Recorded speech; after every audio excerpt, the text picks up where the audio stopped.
Man, the world of AI is just moving at an absolutely insane pace, right? So let's take a beat and get a snapshot of where we are right now in January 2026. And we're going to kick things off with a single number, a number that's pretty much reshaping the entire landscape.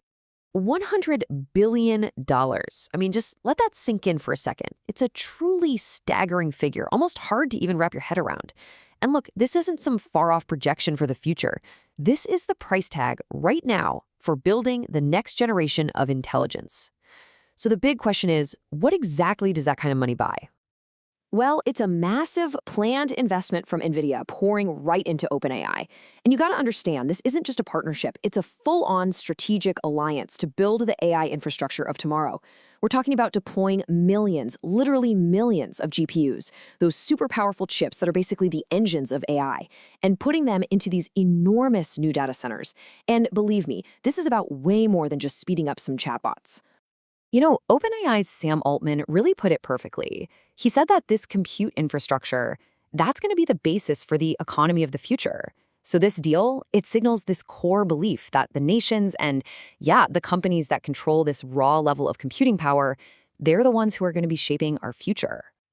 And that idea, that word control, well, it brings us to our first big theme, the new AI arms race. Because this has gone way beyond a rivalry between a couple of tech labs like OpenAI and Google. No, this is now a global contest with entire countries competing for a totally new kind of strategic power. And the key concept you need to know here is sovereign compute. The best way to think about it is like a country's strategic oil reserve, but instead of oil, it's for AI power.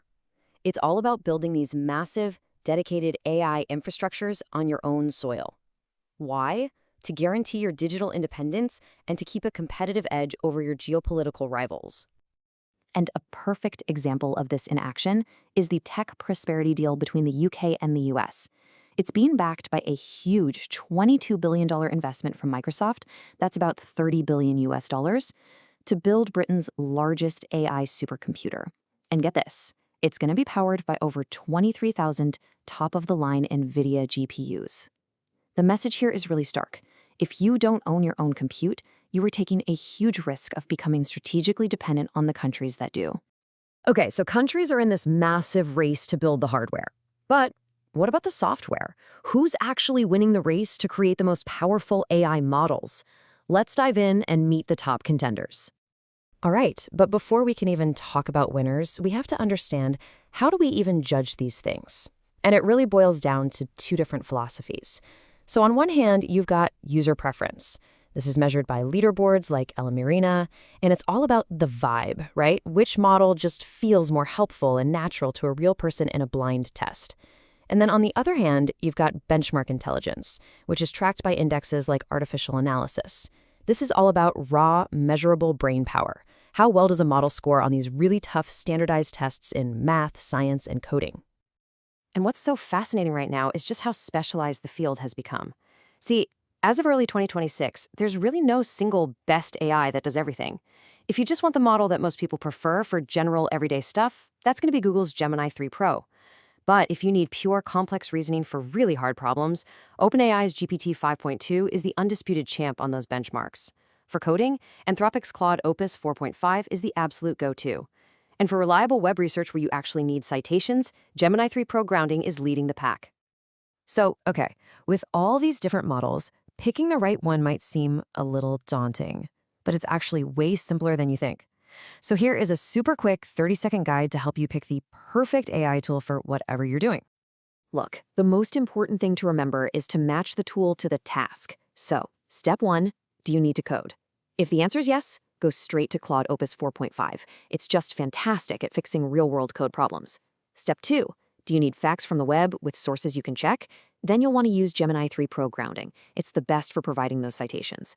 Okay, step 3, are you dealing with deep logic or a tough math problem? If so, GPT 5.2 is your heavy hitter. It scores the highest on those hard logic benchmarks. And finally, step 4, if you answered no to all of that, and you just need help writing an email or brainstorming ideas, well then you use Gemini 3 Pro. It's just got the most natural vibe that people prefer. All right, so we've got this incredible power, right? This sovereign compute, these highly specialized models. But with all that power comes a massive question. How should we govern it? And that brings us to our final and maybe the most important battleground in the state of AI today. Right now, what we're seeing is the Western world splitting into two competing philosophies on how to govern AI. You've got the US approach, which you can think of as the innovation sandbox. It's all about reducing red tape to speed up development. And then you have the EU approach, which is all about human oversight, and that puts safety, accountability, and legal clarity first. So let's look at the US approach. It's really best seen in his proposed Sandbox Act. Essentially, what this would do is give companies a 2-year hall pass from certain federal rules. It creates this space for them to test new AI innovations with a lot fewer restrictions. The goal here is crystal clear. Move fast, cut down on friction, and make sure you maintain a competitive edge on the global stage.